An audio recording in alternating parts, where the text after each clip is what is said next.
crisis is a significant threat to operations that can have negative consequences if not handled properly. In crisis management, the threat is the potential damage a crisis can inflict on an organization, its stakeholders, and industry.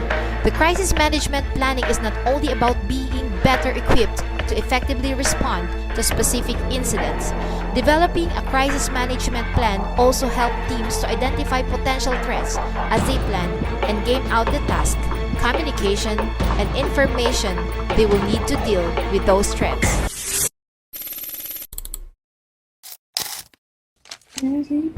Managing hostage situation. A hostage situation is a serious and dangerous incident where a person or group holds people against their will to gain power or force others to meet their demands such as money, attention, or escape. Most of the time, hostage takers choose important people or a large number of victims to strengthen their position. There have been many well-known cases in history, like the Munich Olympics 1972 incident. It happened when a terrorist group attacked the Olympic Village in Germany and took members of the Israeli team as hostages. They demanded the release of prisoners, but the rescue attempt failed and all the hostages were killed. Next, the Iran hostage crisis. It occurred in 1979 when Iranian militants took 52 American embassy workers as hostages. They were held for more than a year to pressure the United States over political issues between the two countries. And next, Air France hijacking in Entebbe 1976. It involved terrorists taking control of a plane with many passengers and forcing it to land in Uganda. Some hostages were released, but others were held until Israeli commandos carried out a rescue mission and saved most of them. In the Philippines, there were also incidents such as the attempted PAL hijacking in Zamboanga. It happened when rebels took control of a Philippine Airlines plane and held passengers hostage. They demanded political concessions and safe passage, showing how hijacking was used as a way to pressure the government. A bank robbery in Cubao was a local incident where criminals robbed a bank and held people inside as hostages to avoid arrest. These show how hostage-taking can also happen in ordinary crimes, not just terrorism and kidnappings by the Abu Sayyaf group, involve a terrorist group in the Philippines abducting both locals and foreigners, often demanding ransom money. In some cases, hostages were held for a long time and some were killed, making it one of the most serious kidnapping threats in the country. In handling these situations, authorities focus on three main goals: saving the lives of the hostages, capturing the hostage takers, and protecting property. One of the most important parts of managing a hostage situation is negotiation. This is when trained negotiators talk to the hostage taker to peacefully resolve the situation. However, this can be very challenging because the hostage taker may be emotional, stressed, and unpredictable. These situations can last for hours or even days, causing stress not only to the hostage taker but also to the hostages and negotiators. Because of this long interaction, something called Stockholm Syndrome may happen, where hostages begin to develop positive feelings towards their captors. There are 4 stages in hostage situations.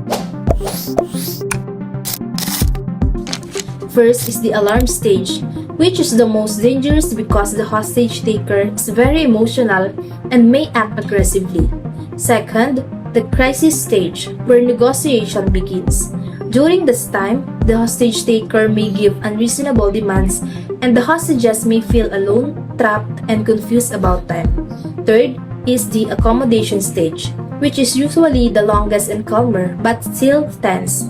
In this stage, hostages often follow the orders of the captor to stay safe, and this is also where emotional attachment may develop. Last is the resolution stage, where the hostage taker becomes tired and starts to lose control. At this point, hostages may have mixed reactions. They may feel angry at the captor or sometimes even defend them. In general, a hostage situation is complex and unpredictable. It requires patience, careful communication, and proper handling to ensure the safety of everyone involved. The main goal is always to save lives and resolve the situation peacefully as much as possible. So now we move on to the next, which is the hostage taker. We know when a first responder arrives at a hostage scene, their most critical job isn't just tactical, it is also psychological. They must determine what kind of person they are dealing with. While the other officer isn't there to diagnose patient, they must recognize two distinct types of behavior to decide if they should negotiate or prepare for a different kind of intervention. So first, we have the instrument behavior. Think of this as a goal-oriented. These individuals take hostages to get something specific, like money, a gateway car, or the release of a comrade. They are usually criminals or organized groups because they want something material they are often willing to bargain to get it. So second is expressive behavior. This is emotion-oriented. These individuals aren't looking for a paycheck. They are looking to display power or release emotional pain. These are often emotionally disturbed individuals who are not thinking rationally, making them much more unpredictable. So within the expressive category, we find several psychological profiles, which is first, psychosis. These individuals have lost touch with reality. A delusion is a false belief, like thinking they're a prophet, while hallucination is seeing or hearing things that aren't there. Paranoia. This person is vigilantly suspicious. They believe everyone, including the police, is out to get them, which makes building trust very difficult. Next is schizophrenia. It is a complex thinking disorder. It can manifest as a catatonic state, which is staying frozen in one position, or hebephrenic state, acting child or silly. Next is neurosis. This is characterized by extreme continuous anxiety. You might see them shaking or using defense mechanisms like blaming others or for their situation. Next is manic depressive personality. These individuals are in the deep mental low. They are extremely dangerous because they may be suicidal and they might even hurt hostages just like to force the police to shoot them. Next is inadequate personality. This is an attention seeker, which is they are like a loser in life and take hostages to prove their worth. So next is antisocial personality. These individuals lack empathy. They repeatedly clash with society and are likely to dehumanize their hostages.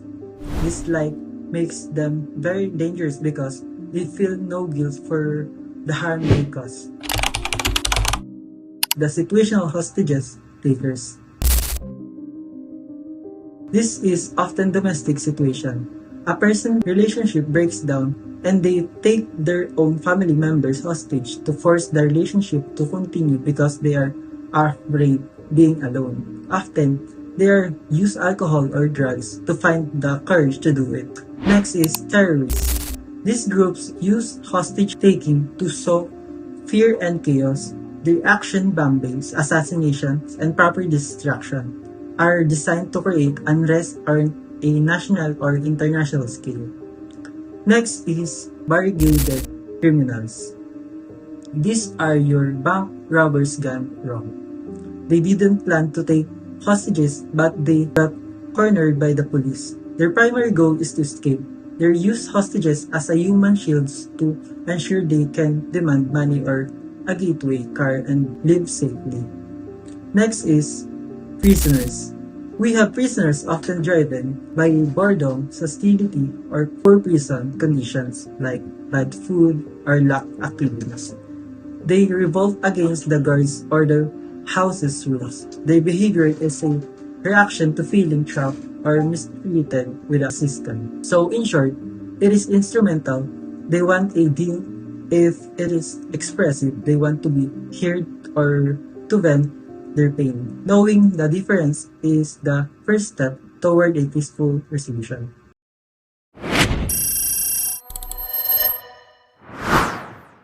Negotiation models. In these negotiation models, we had three negotiation approaches. First is bargaining negotiation approach. In this approach, negotiation is viewed in terms of exchange or distribution. Second is expressive negotiation approach. This approach is mainly focused on the emotional state of the hostage taker as powerful tool to resolving of crisis situation. Next is communication-based negotiation approach. This approach is founded on the interactive assessment of the crisis hostage situation as it unfolds and is created through the interaction of negotiator and the perpetrator. Now, let's move on to prison hostage situation. Time can benefit or harm authorities, depending on how it is used. Given enough time, a leader may strengthen control and organize prisoners, creating a strong position that becomes difficult to stop without risking lives. However, if authorities act quickly before prisoner can organize or get weapons, the situation can usually be controlled more easily and with less cost. Demand for freedom normally is non-negotiable, but if the circumstances show it is the only way to save the hostage, it may be granted with the permission of the highest authority and must be followed with hot pursuit. Third, demand for superintendent, warden, or even governor or highest authority as negotiator does not give incentives to surrender. In some cases, hostage taker is bloated and demands for more. Perhaps isolation and reason would be the most effective way to handle this situation.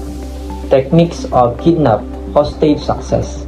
First, all members of the team, negotiators, admin aid, operational aid, sharpshooters, patrol personnel, and etc. in their respective line of activities. Once chosen, they should be given free rein in handling and evaluating. Second is psychology. Analyze various situations and develop strategies using psychological technique rather than force to obtain release of hostages. Point of training is to provide a basis for understanding and anticipating hostage taker moves as well as possible reaction to police tactics. Third is physical training. Physical conditioning, weapon disarming method, and unarmed self-defense are vital rules to control the demands of situation. And lastly, firearms. Pistol and revolvers, sniper, scope rifle, assault weapons such as shotgun, double barrel, and submachine gun, tear gas with bulletproof vests. Electronic equipment. This refers to the use of communication and surveillance tools such as wireless transmitter, listening devices, and hidden cameras. Next is emergency rescue. Ambulance support units. This involves having emergency response resources ready such as ambulances, public address system, or the loudspeaker and firefighting units. Next is vehicle operation. This refers to planning and using vehicles effectively during an incident. And last is liaison. This means coordination with communication with other agencies. Upon arrival at the scene of incident, the negotiator should execute and immediately the following. First, containment. This means controlling the area where the incident is happening. The negotiator and responding team ensure that only essential personnel are inside the area, while bystander and unnecessary people are moved away. Second is establish contact. This involves starting communication with the hostage taker or suspect as soon as a safe position is secured. Negotiators introduce themselves calmly and shows willingness to help. Third is time lengthening. This means deliberately slowing down the situation in controlled way to gain time. The purpose is to allow police and other responding units to organize, coordinate, and prepare for proper plan of action. Telephone negotiation technique. The negotiator should prepare before calling. Stay calm and listen carefully. If demands cannot be met, they should delay by saying they need to consult others. Any concession given should be exchanged for something like releasing vulnerable hostages. Next is need for face-to-face conversation. Direct negotiation requires full preparation and safety measures. The negotiator must stay alert for danger, maintain distance, and encourage surrender calmly. Exit carefully with protection from tactical backup. Next, surrender approach. The negotiator acts calmly and avoids arguing. They slowly guide the suspect towards surrender by reassuring them and explaining that giving up peacefully is the safest option. Advantages of telephone conversation. First, it's easier to say decline of demands. Second, it's easier to conclude the conversation. Third, conversation is quicker. Fourth, important items are more easily communicated. Fifth, caller has the advantage. Telephone conversation, however, are impersonal where the negotiator is unable to see the hostage taker, the hostages, the reaction and condition. Weapons and ammunition are not negotiable.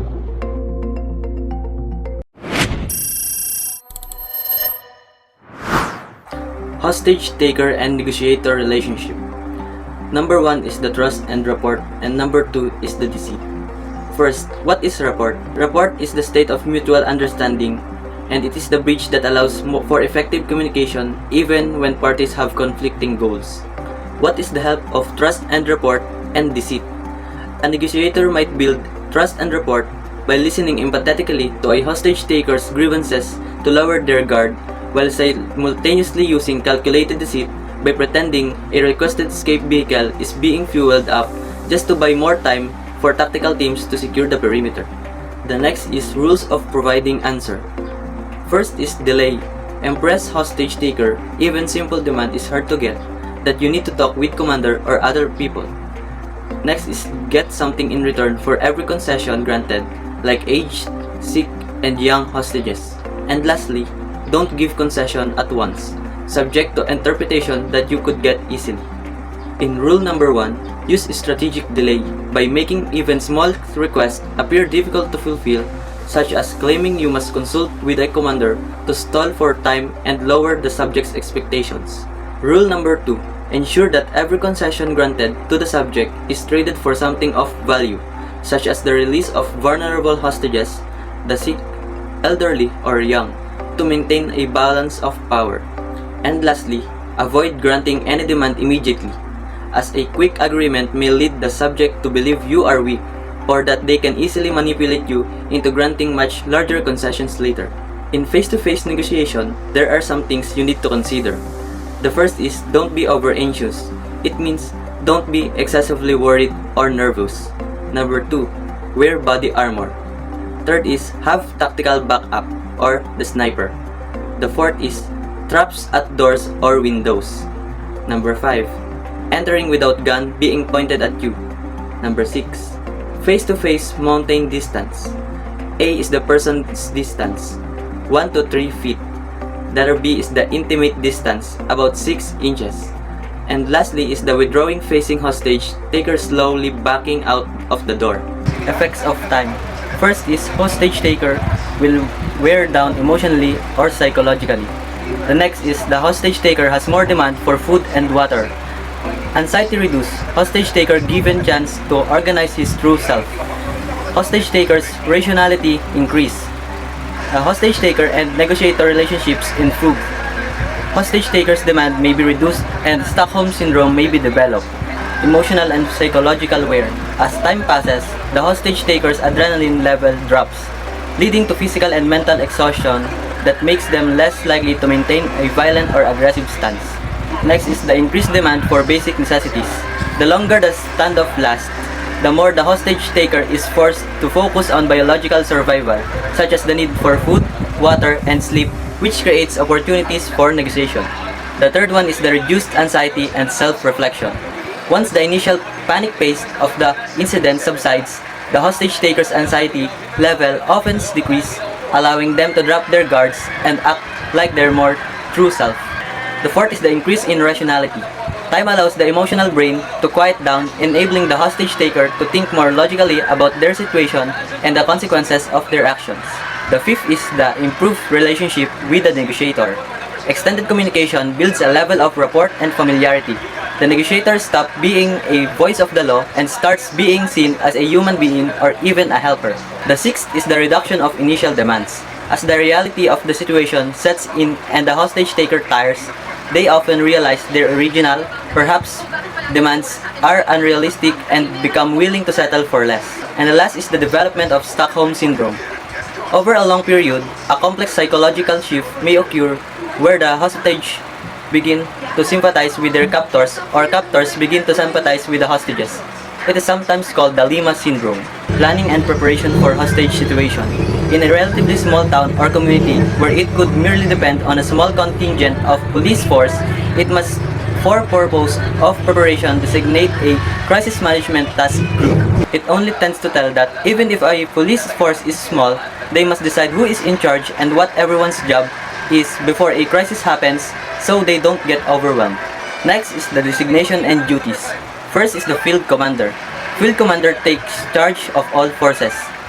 He or she provides containment of hostage taker, scale of place, and evaluates civilians. He or she establishes contact with hostage taker and consult with command officer. Next is the operational aid.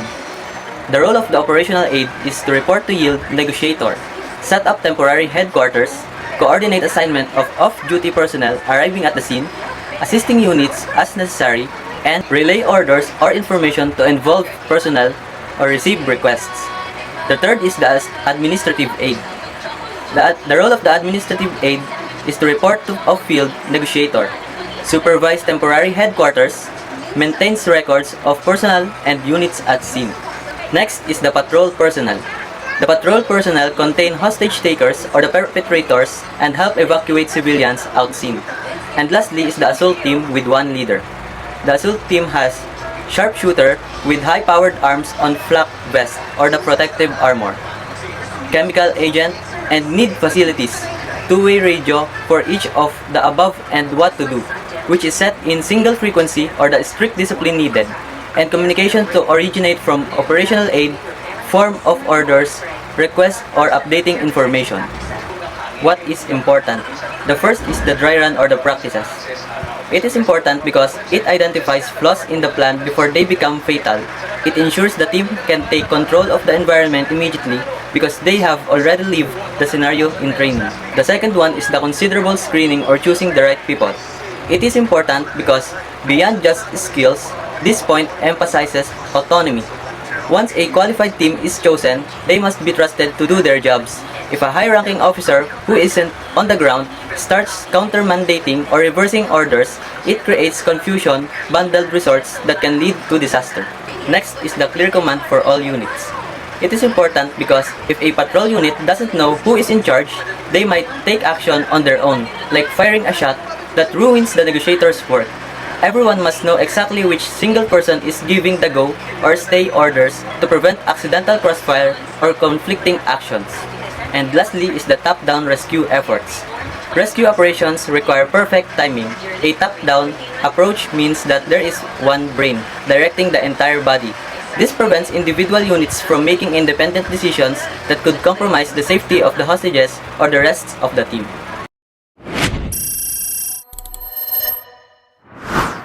Implementation of methods to deal with hostage situation. So ito yung mga step-by-step na kailangan gawin agad if may nagaganap na hostage crisis. First, need bumuo or activate agad yung isang special team or yung tinatawag nating task group na mag-handle sa isang situation. Hindi ito pwedeng basta-basta lang, kaya need ng mga expert na hahawak sa negotiation and operation. Second, need i-secure yung lugar and i-isolate. Ibig sabihin, lalagyan yun ng perimeter tulad ng mga nakikita nating police line para hindi makalapit yung public at hindi lalong maging pagulo ang situation. Third, bawal yung mga labas-masok na mga unauthorized persons. Ang mga police, medical team, and negotiators lang yung pwedeng nandoon. Importante yun para maiwasan yung mga taong pwedeng makagulo sa diskarte ng mga authority. Plus, lahat ng mga witnesses ay dapat makuhanan ng information tulad ng name and address. After silang matanong, need sila ilayo sa hot zone and dalhin sa isang safe na location para sa kanilang security at para na rin hindi sila ma-interfere ng ibang tao or ng media habang ongoing ang crisis. So, sa madaling salita, ang priority dito ay yung organization, security, and pag-preserve ng information para ma-resolve agad yung hostage crisis ng maayos at ligtas.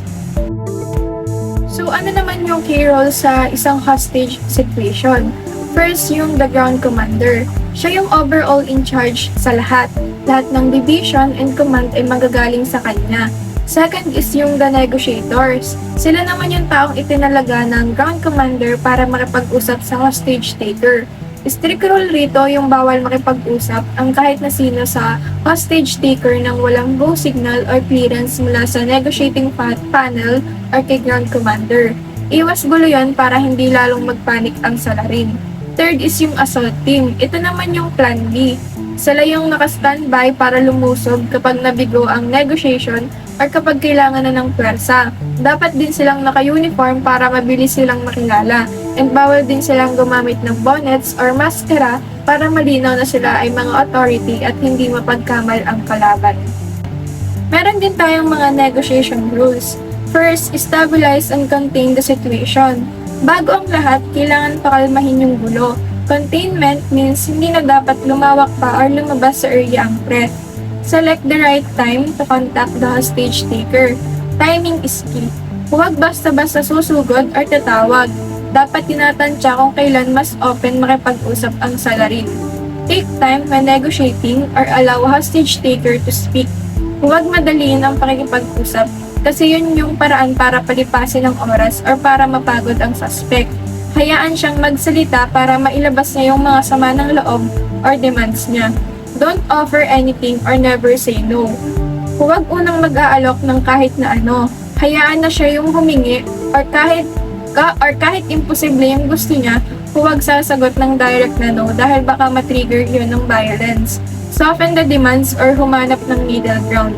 Avoid directing frequent attention to the victim. Huwag masyadong pag-usapan ng hostage sa harap ng hostage taker. Baka gamitin itong leverage para lalong maging demanding. Do not call them hostages, be honest and sincere. Iwasan gamitin ang salitang hostage. Mas mabuting maging sincere at umiwas sa mga tricks or pagsisinungaling dahil kapag nahuli ka niya, mawawala ang tiwala niya sa'yo. Never set a deadline. Huwag maglalagay ng oras, like halimbawa, dapat tapos na yun ng 5 p.m. Ang deadline ay nagdadala ng pressure at panic na pwedeng mauwi sa trahedya. Do not introduce outsiders. No exchange of negotiator for a hostage. Bawal magpasok ng mga civilian or media sa negotiation, maliban kung sobrang kailangan. At pinaka-importante, hindi pwedeng ipagpalit ang sarili ng negotiator para lang mapalaya ang hostage. Avoid negotiating face-to-face. Hanggat maaari sa telepono o radyo lang ang usapan. Masyadong delikado ang face-to-face dahil pwede ring ma-hostage or mapatay ang negotiator. Last, law enforcement officers without proper training shall not participate. Hindi dahil pulis ka ay pwede ka nang makipag-negotiation. Kailangan proper ang training mo dahil isang maling salita lang ay pwedeng may mamatay. May tinatawag din tayong assault plan. Ito yung bago lumusob, kailangan panado yun ng maigi. Ang goal ay minimal threat to life. Ibig sabihin, kailangan masiguro na maliit lang yung chance na may masaktan or mamatay habang isinasagawa ang isang operation. May tinatawag din tayong support personnel kasi hindi lang mga pulis ang kailangan sa isang operation. Dapat may naka-standby rin na ambulance or tinatawag nating medical crew and fire truck sa paligid para sa anumang emergencies like sunog or may mga sugatan. And sa isang operation, kailangan din ng coordination. Dapat may maayos na ugnayan or communication ang lahat ng units katulad ng pulis, bumbero, medics. Ito ay para iisang direction lang ang kilos ng lahat ng paglutas ng isang crisis. At ang pinaka-importante sa lahat ay ang safety ng mga hostages. Ang kaligtasan ng mga hostages ay paramount or ang top priority. Lahat ng kilos ay dapat nakasenter sa pagliligtas sa kanila.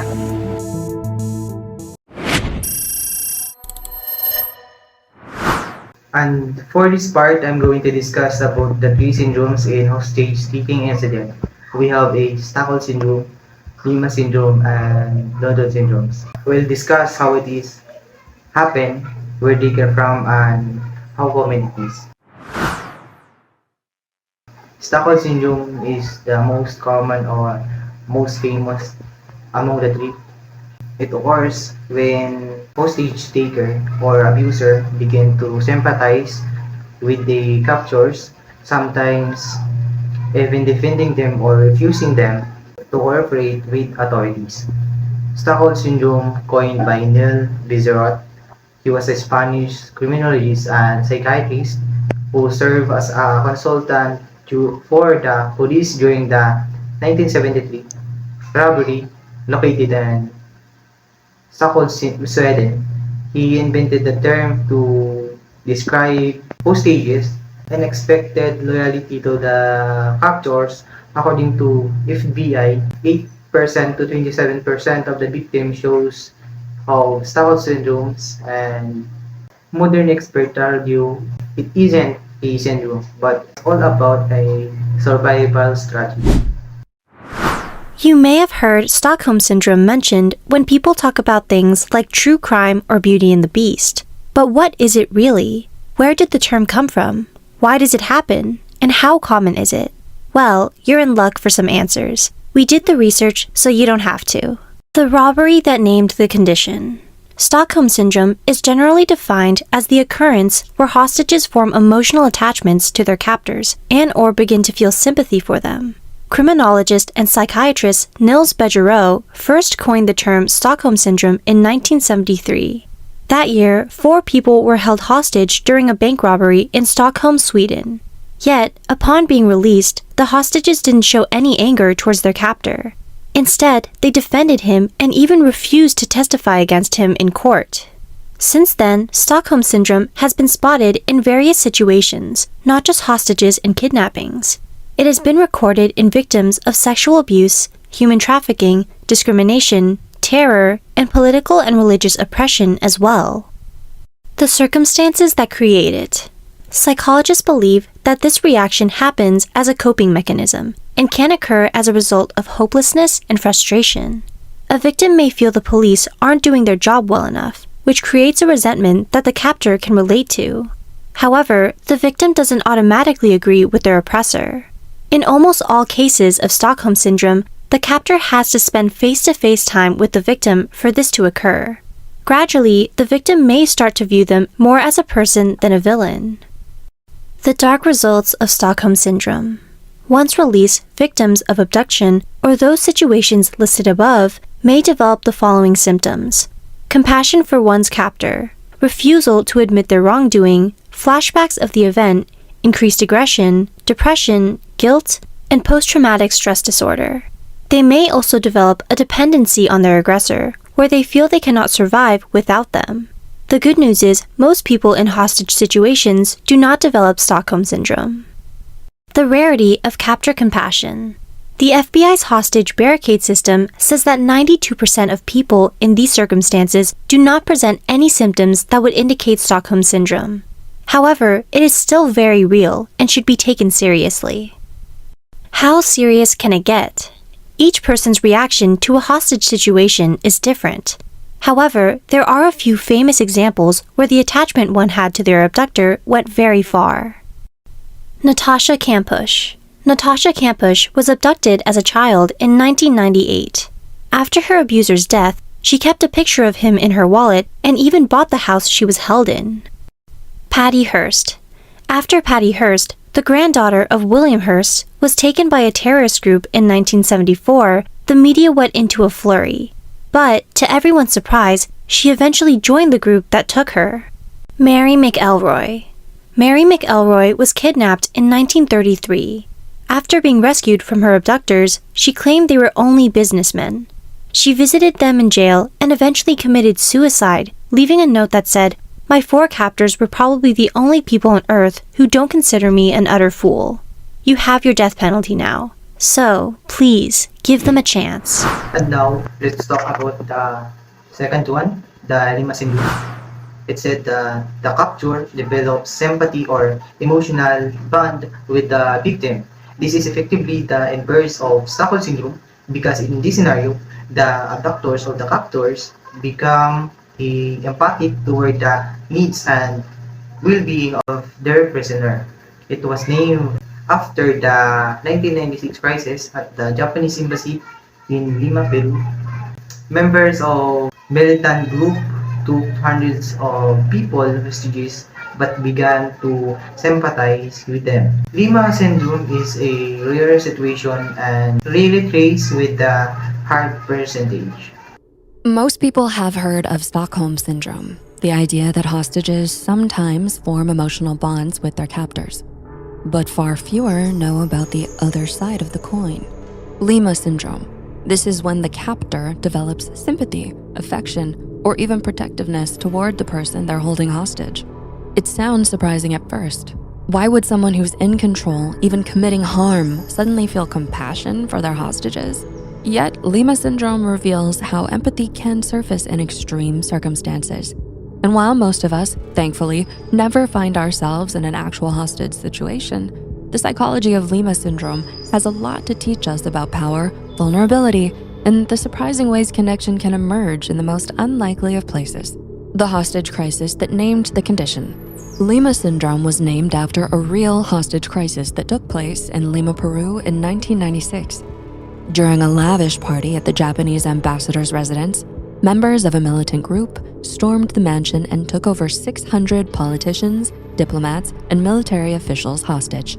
The captors' demand was that members of their revolutionary movement be released from prison. But something unexpected happened. Over 70% of hostages were released early, after only a few weeks, far more than any negotiation expected. Reports suggested they sympathized with them, gave them special treatment, and in some cases even developed friendly relationships. The very people meant to be their leverage became humanized. But why would a captor develop sympathy? At first glance, it doesn't make sense. Hostage takers usually have strong motives, political, financial, or otherwise. Yet there are powerful psychological forces that can cause Lima Syndrome to emerge. 1. Empathy is hard to turn off. Even in high-stress situations, seeing someone suffer can stir up guilt or compassion. After all, humans are wired with mirror neurons, brain cells that light up when we witness another's emotions. Sometimes, even when someone tries to dehumanize another, empathy breaks through. 2. Stress breaks down emotional walls. Captors are under pressure. Fear of being caught, uncertainty about outcomes. Prolonged exposure to hostages in close quarters can lead to unexpected emotional bonds. In moments of vulnerability, captors may project their own fears and humanity onto the people they hold.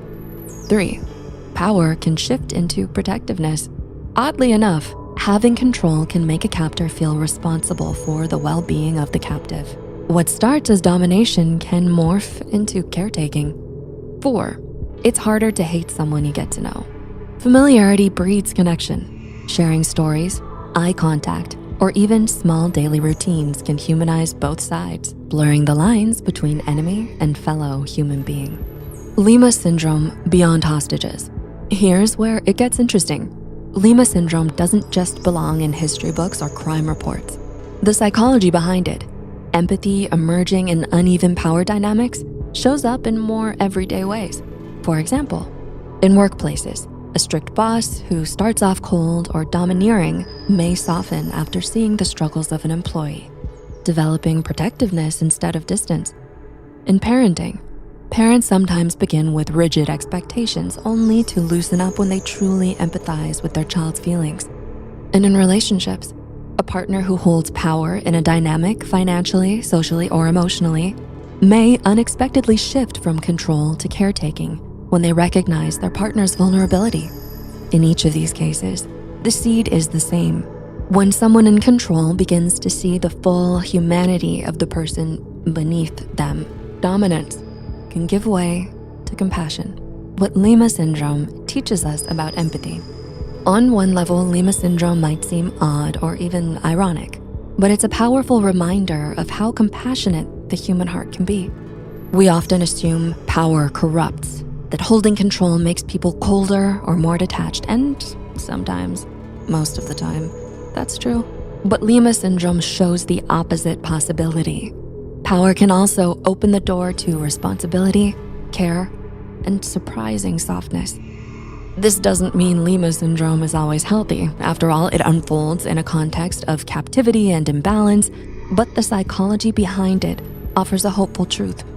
Even in the darkest dynamics, empathy can surface.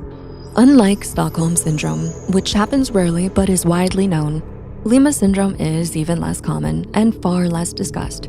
But together they teach us something important about relationships. Under stress, humans don't just fight or flee.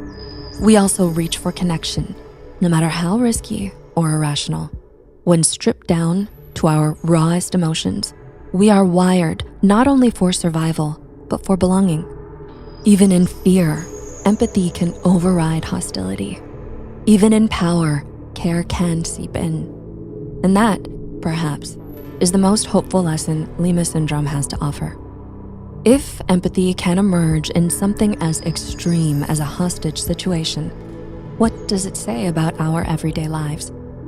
Maybe it's proof that beneath all the roles, power struggles, and defenses, we are built to recognize and respond to each other's humanity. If empathy can bloom in the darkest places, what possibilities could it open in your own relationships, conflicts, or daily interactions? And for the last part, we have a London syndrome. Unlike the first two, which involve bonding, London syndrome describes a situation where the victim responds with the extreme non-compliance or aggression, heading to a fatal outcome or reaction triggers a dealings escalation from the captors. London London syndrome, named after the 1980 Iranian embassy stage in London, coined by Frank Orchberg, pioneer in a field of trauma and a former associate director of the National Institution of Mental Health. London syndrome considered more of a behavioral risk than a common occurrence. London syndrome refers to a fight or flight response to a victim who is persistently and fatality defiant.